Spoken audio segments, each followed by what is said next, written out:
Bismillahirrahmanirrahim. Assalamualaikum warahmatullahi wabarakatuh.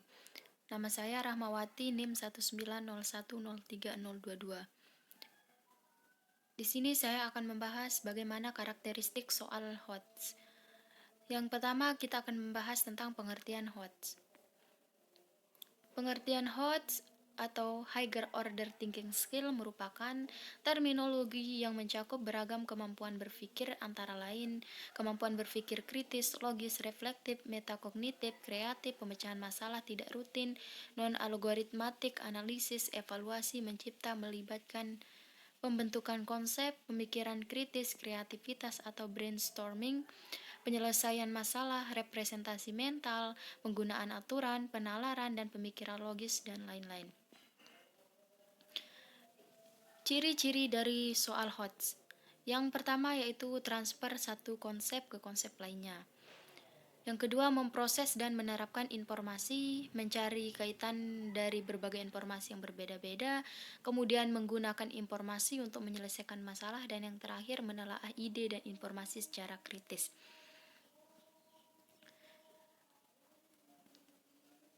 Yang kedua yaitu mengukur kemampuan tingkat tinggi. Mengukur kemampuan tingkat tinggi atau kemampuan berpikir tingkat tinggi merupakan salah satu kompetensi penting yang dituntut ada dimiliki oleh peserta didik pada zaman modern saat ini. Adapun kreativitas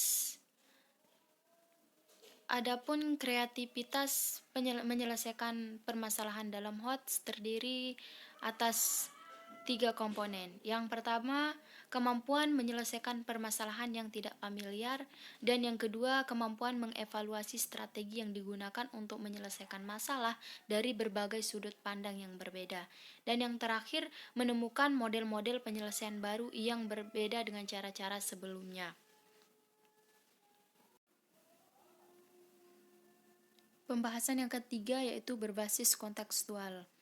Permasalahan nyata dalam kehidupan atau kontekstual yang dihadapi oleh masyarakat dunia berhubungan dengan lingkungan hidup, kesehatan, kebumian, dan ruang angkasa, serta pemanfaatan ilmu pengetahuan dan teknologi dalam berbagai aspek kehidupan.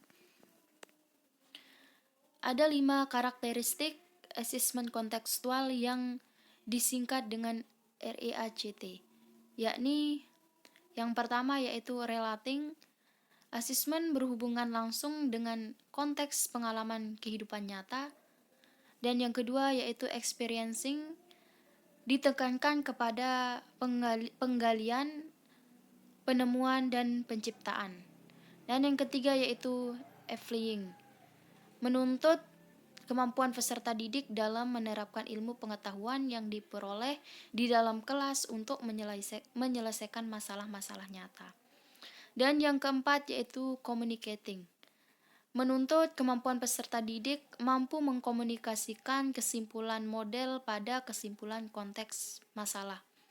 Dan yang terakhir yaitu transferring, menuntut kemampuan peserta didik mentransformasi konsep-konsep pengetahuan dalam kelas ke dalam situasi atau konteks baru.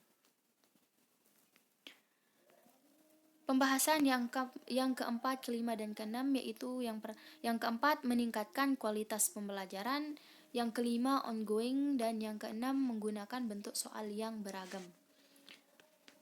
Pembahasan yang keempat yaitu terkait dengan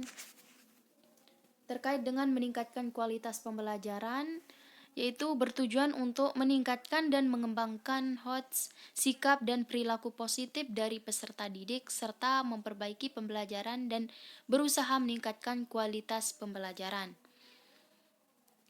Pembahasan yang kelima yaitu ongoing. Proses penilaiannya dapat pula terintegrasi dengan proses pembelajaran dan bersifat ongoing.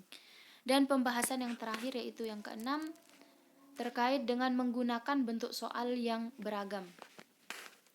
Soal beragam dimaksudkan agar dapat memberikan informasi yang lebih rinci dan menyeluruh tentang kemampuan peserta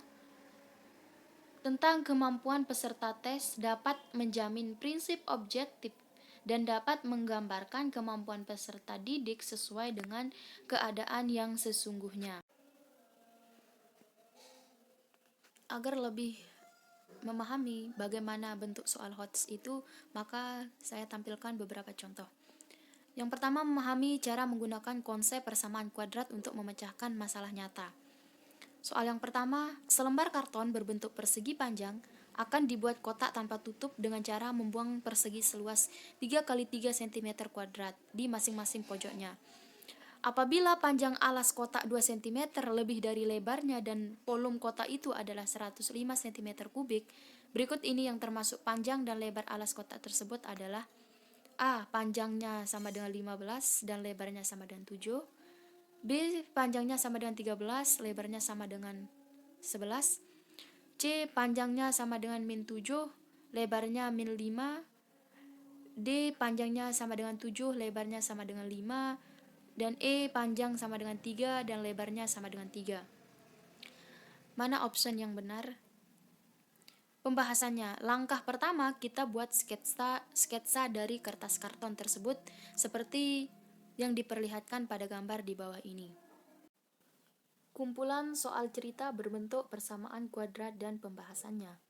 Misalkan panjang kotak adalah X dan lebarnya adalah Y. Dengan memperhatikan gambar di atas, maka kita dapatkan tinggi kotak adalah 3 cm. Oleh karena itu, panjang kotak 2 cm lebih dari lebarnya. Maka X sama dengan Y plus 2 atau Y sama dengan X min 2. Karena volume kotak diketahui 105 cm kubik, maka kita peroleh rumus dari volume itu, yaitu panjang dikali lebar dikali tinggi sama dengan 105 cm kubik. Andaikan panjangnya itu sama dengan X dan lebarnya itu sama dengan Y dan tingginya itu sama dengan 3, sama dengan 105. 3 dikali X sama dengan 3X dikali Y sama dengan 105. Kita masukkan nilai dari Y, di mana nilai Y tadi itu sama dengan X min 2. Maka 3X dikali X min 2 sama dengan 105. Kita kalikan 3X dikali X sama dengan 3X kuadrat, min 3X dikali min 2 sama dengan min 6X sama dengan 105. Maka kita sama-sama bagi 3, yaitu jadinya X kuadrat min 2X sama dengan 35. Kita ubah ke dalam persamaan kuadrat, yaitu X kuadrat min 2X min 35. Jika kita menyederhanakan persamaan kuadratnya menjadi X plus 5 dikali X min 7 sama dengan 0, di mana X sama dengan min 5 atau X sama dengan 7. Karena panjang alas tidak mungkin negatif, maka kita ambil X sama dengan 7. Kemudian kita substitusikan X sama dengan 7 ke Y sama dengan X min 2. Sehingga diperoleh Y sama dengan 7 min 2 sama dengan 5. Dengan demikian, panjang alas kotak adalah 7 cm dan lebarnya adalah 5 cm. Opsi yang benar yaitu D, di mana D panjangnya sama dengan 7 dan lebarnya sama dengan 5.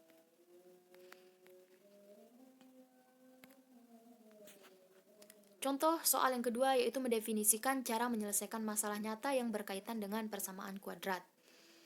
Selisih 3 kali kuadrat suatu bilangan dengan 13 kali bilangan itu sama dengan negatif 4. Berikut ini yang merupakan bilangan tersebut ialah A 1/3 atau 1, B 4 atau 3, C 1/3 atau 4, D 1/3 atau setengah, dan E 1 atau 3. Pembahasannya. Langkah pertama yang diperlukan adalah kita harus mampu menjelaskan bahwa karakteristik masalah dalam soal mempunyai model matematika berbentuk persamaan kuadrat. Setelah kita mampu menjelaskan bahwa karakteristik masalahnya berkaitan dengan model matematika yang berbentuk persamaan kuadrat, maka gunakan 3 langkah di bawah ini. Misalkan bilangan itu adalah X. Berdasarkan ketentuan pada soal, kita peroleh hubungan sebagai berikut. 3x kuadrat min 13x sama dengan min 4. Sesuai dengan soalnya kan? 3x kuadrat min 13x sama dengan min 4. Kemudian kita tentukan akar-akar persamaan kuadrat tersebut dengan menggunakan metode pemaktoran sebagai berikut. 3x kuadrat min 13x sama dengan min 4. Jika kita jika kita pindah ruaskan min 4 itu maka akan menjadi plus 3x kuadrat min 13x plus 4 sama dengan 0. Maka jika difaktorkan menjadi 3x min 1 dikali x min 4 sama dengan 0. Maka x sama dengan 1/3 atau x sama dengan 4. Dengan demikian, bilangan yang dimaksud adalah 1/3 atau 4. Yang benar adalah C. Sekian dan terima kasih. Kurang lebihnya mohon dimaafkan. Wassalamualaikum warahmatullahi wabarakatuh.